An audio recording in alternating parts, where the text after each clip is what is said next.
Matamanio na matarajio ya mshambuliaji wa zamani wa FC Barcelona, lakini kwa sasa hivi akichezea timu ya kule nyumbani kwao Santos nchini Brazil, Neymar Jr.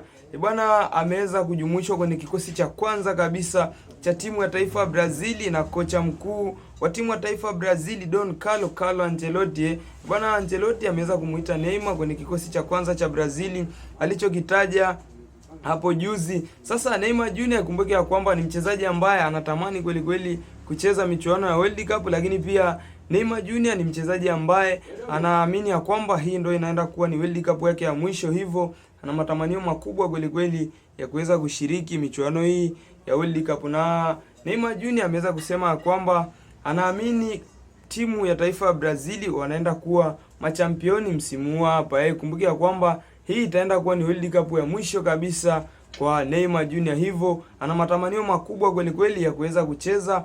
Hivyo baada ya kocha mkuu Carlo Ancelotti kumuita Neymar Jr., nadhani ya kwamba anaenda kuzitimiza ndoto za Neymar Jr. Kutokana na majeraha anayopata mara kwa mara, hakuwa na uhakika wa kujumuishwa katika kikosi cha timu ya taifa ya Brazil. Bwana, huyo ndo Neymar Jr. pamoja na kocha mkuu Carlo Ancelotti kutokea pale nchini Brazil.